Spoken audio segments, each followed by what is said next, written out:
اعوذ باللہ من الشیطان الرجیم، بسم اللہ الرحمن الرحیم۔ فَكُلُوا مِمَّا رَزَقَكُمُ اللَّهُ حَلَالًا طَيِّبًا، پھر کھاؤ جو رزق تم کو اللہ نے دیا حلال اور پاکیزہ۔ وَاشْكُرُوا نِعْمَتَ اللَّهِ إِن كُنتُمْ إِيَّاهُ تَعْبُدُونَ، اور شکر کرو نعمتوں کا اللہ کی اگر کہ تم اسی کی عبادت کرتے ہو۔ اگر تم اللہ ہی کی عبادت کرتے ہو تو تمہیں چاہیے کہ تم شکر ادا کرو اللہ کی نعمت کا، اور کھاؤ رزق اللہ کا طیب اور حلال۔ انما حرم علیکم المیتۃ والدم،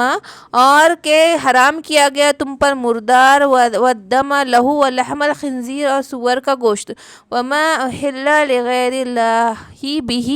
اور جو کچھ اللہ کے نام کے سوائے پکارا گیا وہ سب حرام کیا گیا۔ اب یہ سورہ بقرہ میں بھی آیات گزر چکی کہ حرام کیا گیا تم پر مردار خون اور خنزیر کا گوشت، اور جو کچھ اللہ کے نام کے سوا اگر کاٹا گیا، حلال ذبح کیا گیا جس پہ اللہ کا نام نہ لیا گیا ہو تو وہ بھی حلال ہے، حرام ہے۔ فَمَنِ اضْطُرَّ، اور جو کوئی اضطراری کیفیت میں ہو، مجبور ہو، غیر باغی، نہ کہ باغی ہو، بغاوت پہ ہو، ولا عادی، اور نہ ہی سرکشی کرنے والا ہو، وَإِنَّ اللَّهَ غَفُورٌ رَحِيمٌ، تو بے شک اللہ غفور اور بڑا بخشنے والا اور رحم کرنے والا ہے۔ اور یہ آیتیں گزر چکی نا، اور ایسا اب ہم یہ کہیں گے، کئی بار یہ اٹھتا کہ یہ حرام کی تاکید آ گئی اس میں، تو یہ چار ہی چیزیں حرام ہیں کیا؟ تو یہ حرام کس لیے کہ اس کے علاوہ بھی بہت ساری چیزیں حرام ہیں نا،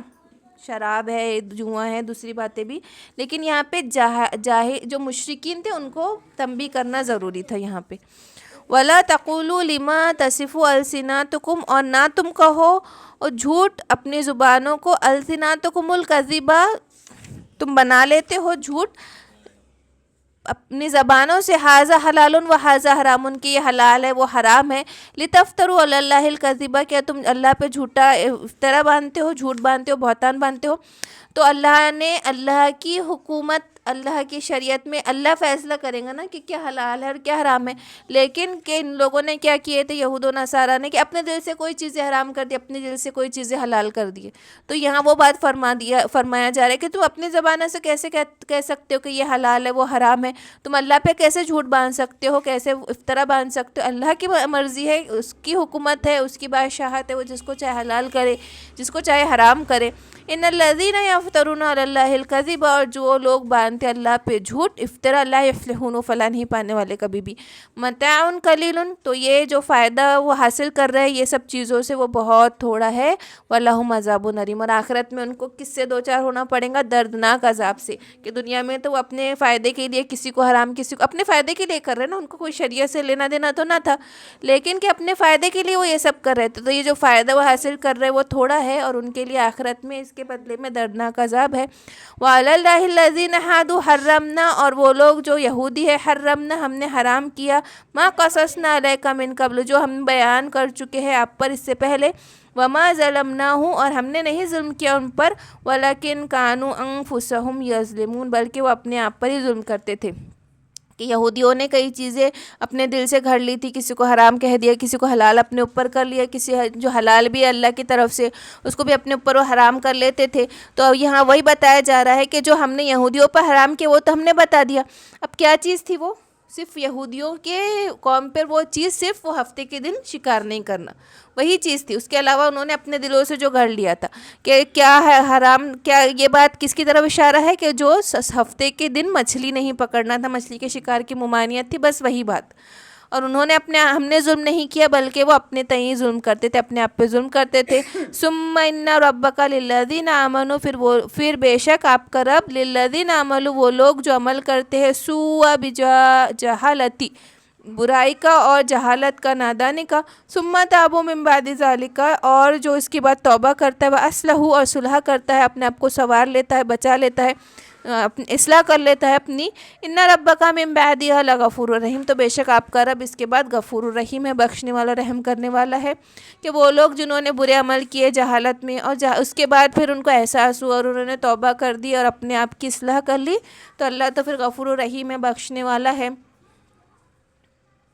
ان ابراہیم کان امتن قانتا للہ حنیفہ، کہ بے شک ابراہیم جو تھے وہ امتن قانتا، یعنی فرمانبردار تھے، للہ حنیفہ، اور اللہ کے لیے یخرق ہونے والے، ایک کرنے والے تھے، ولم یکو من المشرکین،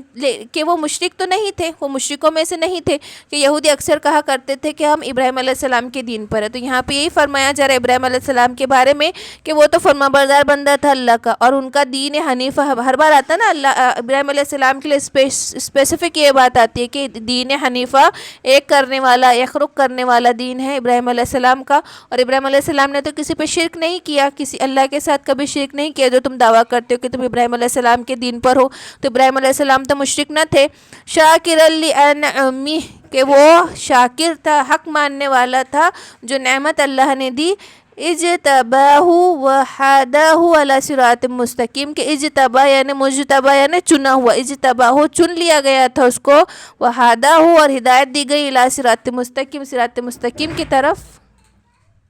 وآتیناہ فی الدنیا حسنۃ، اور ہم نے ان کو دنیا میں بھی حسنۃ خوبیاں دی، اچھائیاں دی. وانہ فی الآخرۃ لمن الصالحین، اور آخرت میں بھی وہ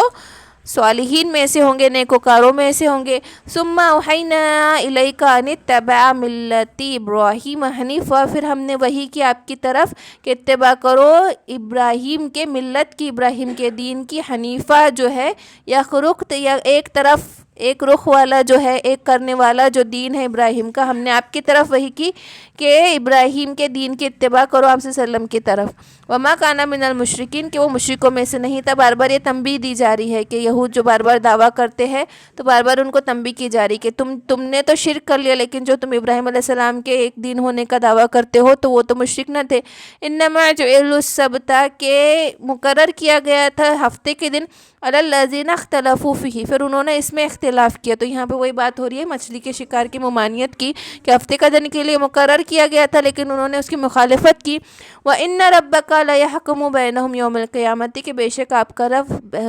فیصلہ فرما دیں گا ان کے درمیان یوم القیامت، قیامت کے دن. فِيمَا كَانُوا فِيهِ يَخْتَلِفُونَ، اس بارے میں جس میں وہ اختلاف کیا کرتے تھے.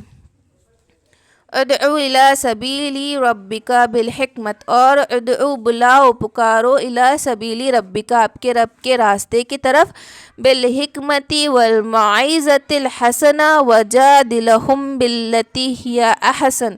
کہ پکارو اپنے رب کے راستے کی طرف حکمت سے، والموعظۃ مواعظ سے، نصیحت سے. اور کیسی نصیحت؟ حسنہ اچھی نصیحت. وجادلہم باللتی، اور مجادلہ کرو، بحث کرو، تکرار کرو، باللتی ہی احسن، جو کہ اچھے طریقے سے ہو. اب یہاں پہ جو تبلیغ کا کام ہے، جو اللہ کی طرف بلانے کے کام کی وہ بیان کیا جا رہا ہے، یعنی ایڈجیکٹیوز بتائے جا رہے ہیں کہ جب آپ دعوت کا کام دوں گے، دعوت کے لیے پکاروں گے الی سبیل ربک، آپ کے رب کی طرف جب آپ پکاروں گے تو سب سے پہلے آپ کو کیا اختیار کرنا ہے؟ حکمت عملی اختیار کرنا ہے. اب حکمت کے معنی کیا ہے؟ کہ حکمت سے مراد ہے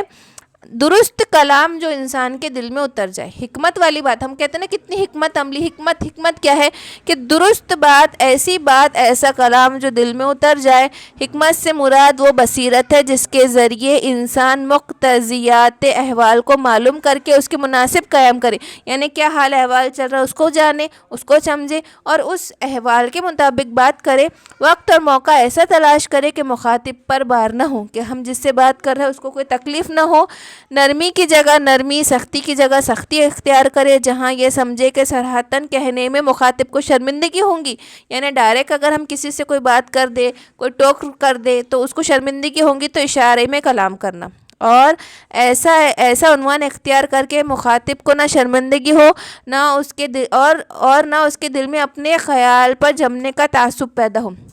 یعنی کہ حکمت کیسی ہوں گی کہ موقع محل دیکھ کر بات کریں گے، اور اس طریقے سے بات نہ کریں گے کہ اس کا دل دکھ رہا، اس کو شرمندہ کر دے رہے، چار لوگ کے سامنے اس کی برائی بتا دے رہے. اگر اس سے کوئی چیز سرزد ہو رہی، ہم کو دکھ رہا ہے کہ وہ کوئی غلط کر رہا، تو سب کے سامنے ٹوک دے، اس کو شرمندہ نہ ہو. اس طریقے کی بات نہ ہوں گی، بلکہ اس پہ بار نہ ہو، اس کو بوجھ نہ لگے، اس کو گرا نہ گزرے. ہماری بات ایسی ہوں گی. اور موعظہ کا مطلب ہے موعظۃن، کیسا کہا؟ موعظ یعنی جو نصیحت ہوں گی وہ کیسی ہوں گی؟ حسنہ اچھے طریقے سے، کہ قلب میں اطمینان ہو، کوئی شک و شبہ نہ ہو، کوئی مخاطب والا یہ محسوس نہ کرے کہ اس میں اس کی کوئی غرض ہے، بلکہ وہ خیر خواہی سمجھے، اس کی ہر بات کو خیر خواہی سمجھے. اب کہ وَجَادِلْهُمْ بِالَّتِي هِيَ أَحْسَنُ۔ اب یہ دو باتیں تو کمپلشن ہے کہ آپ کو حکمت عملی سے بات کرنا ہے اور نصیحت بہت اچھے طریقے سے کرنا ہے کہ اس کو کوئی شک شبہ نہ ہو، صرف اس کو خیر خواہی محسوس ہو، اس کا دل قبول کر لے، نرم بات ہو اور اس کو اس کے اپنے فائدے دکھے، فساد نہ ہو۔ لیکن جو تیسری بات ہے کہ وَجَادِلْهُمْ یعنی تم ان سے بحث و مباحثہ کرو، تو یہ بحث مباحثہ کرنے والی بات کیا ہے؟ وہ بھی کیسے کروں گے؟ احسن، بہت اچھے طریقے سے مجاہدہ کروں گے، کہ یہ نہیں کہ آپ لڑنے جھگڑنے لگے، بلکہ یہ بھی ایک علم کی بات ہے کہ کہیں پہ اگر ضرورت پیش آئے تو وہ بھی بہت اچھے طریقے سے، بہت اچھی دلیل کے ساتھ، بہت معروف طریقے سے، اور اس طریقے کی دلیل دیں گے جو معروف ہے، یعنی مشہور ہے۔ یعنی جب ہم بات کر رہے ہیں تو اب ایسی کوئی حدیث کے انسان اس کو سوچ رہا ہے کہ یہ کوئی اس میں ڈاؤٹ ہے نہیں ہے، بلکہ ایسی حدیث، ایسی آیتیں، ایسی باتیں بتاؤ جو مشہور اور معروف ہو، کہ کسی کو ایکسیپٹ کرنے میں وہ نہ ہو تکلیف کہ بھئی یہ کیا بات کر رہا، اس کو سمجھ میں آنا چاہیے کہ ہاں اس کو وہ آپ سے اور زبردست اس میں نہ گھسے، ہٹ دھرمی میں نہ آئے، بلکہ نرمی کا راستہ اختیار کرو۔ جیسے کہ موسیٰ اور ہارون علیہ السلام کے بیچ میں کہ کیا کہا موسیٰ سے بھی، آپ سے اللہ پاک نے کیا کہا تھا کہ نرم بات کرنا، فرعون سے کیسی بات کرنا، موسیٰ علیہ السلام کو کیا تنبیہ کی کہ نرم بات کرنا۔ تو یہ دعوت کے اصول ہے کہ نرم بات کرنا، اور ہر انبیاء یہی کر رہے تھے۔ ہر انبیاء دیکھا جائے تو کر کیا رہے تھے؟ سب سے پہلے اپنے شعیب علیہ السلام،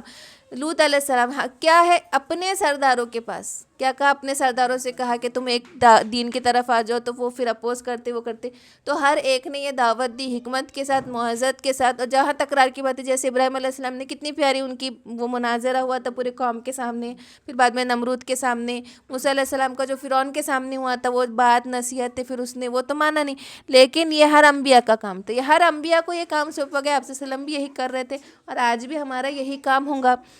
لیکن کہ اس میں بہت زیادہ حکمت عملی کے ساتھ بات کیا جائے گا۔ جیسے کہ آپ صلی اللہ علیہ وسلم کا طریقہ کیا ہوتا ہے کہ آپ صلی اللہ علیہ وسلم بہت اہتمام کرتے کہ کسی کو کوئی رسوائی، کوئی صبح کی شرمندگی نہ محسوس ہو، بلکہ آپ کو کسی کو ٹوکنا ہوتا تو آپ اس کو ڈائریکٹ نہ ٹوکتے ہوئے مجمع میں کس طریقے کی بات کرتے کہ لوگوں کو کیا ہوا ہے، یہ فلاں کام کرتے، تو سننے والا اگر 10 لوگوں کو بولے کہ لوگوں کو کیا ہوا ہے کہ فلاں کام آج کل بہت زیادہ کرنے لگے ہیں، تو اب وہ 10 میں سے کسی کو معلوم نہیں ہوگا کہ بات کس کی ہو رہی ہے، لیکن وہ ایک جن جو یہ کام کر رہا ہے وہ خود سمجھ جائیں گا اور اپنی اصلاح کر لیں گا، نہ اس کو شرمندگی ہوں گی، نہ کسی اور کو پتہ چلے گا بات کیا ہو رہی۔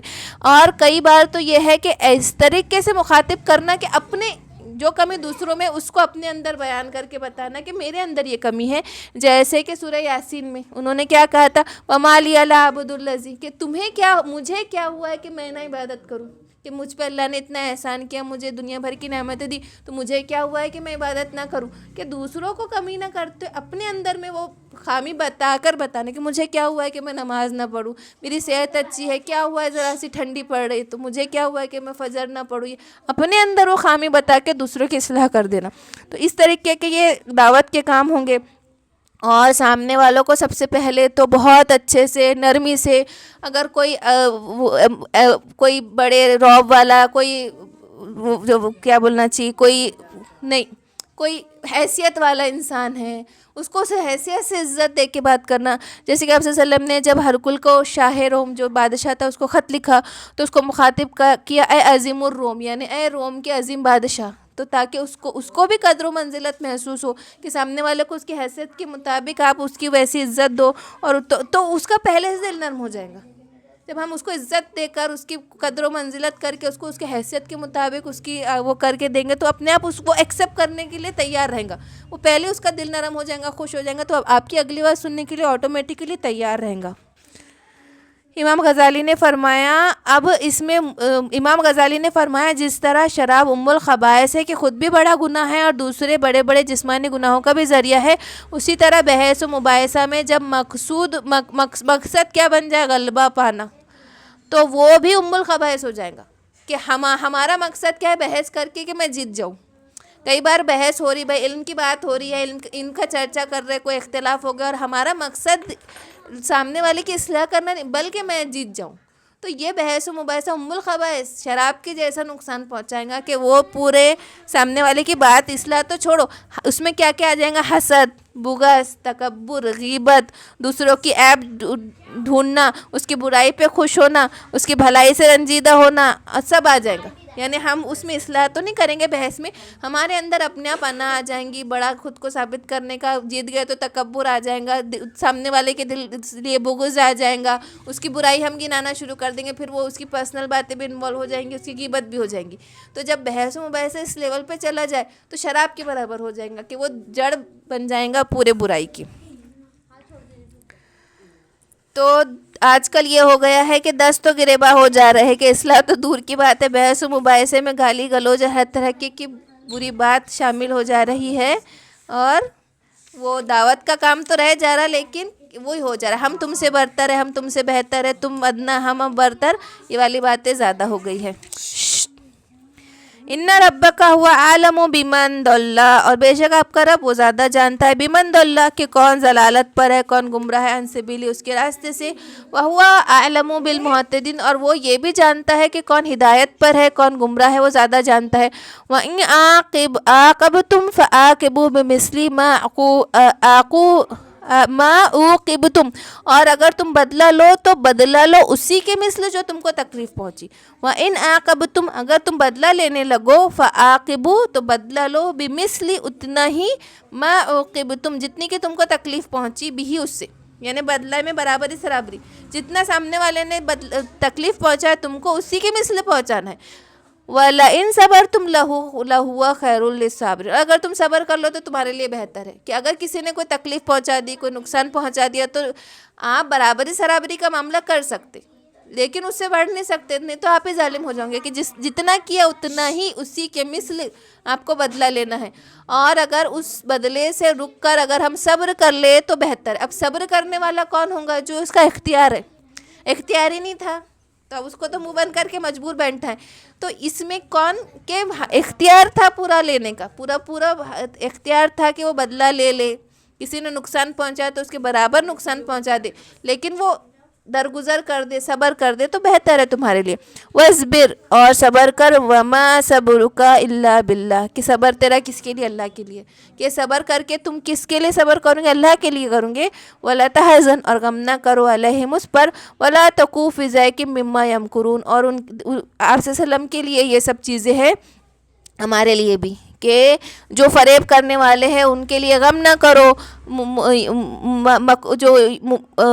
مکر کرتے ہیں ان کے لیے اپنے دل تنگ نہ کرو. ان اللہ مع الذین اتقوا والذین هم محسنون، بے شک وہ لوگ جو تقوی اختیار کرتے ہیں اور وہ لوگ جو محسن ہیں اللہ ان کے ساتھ ہے. اور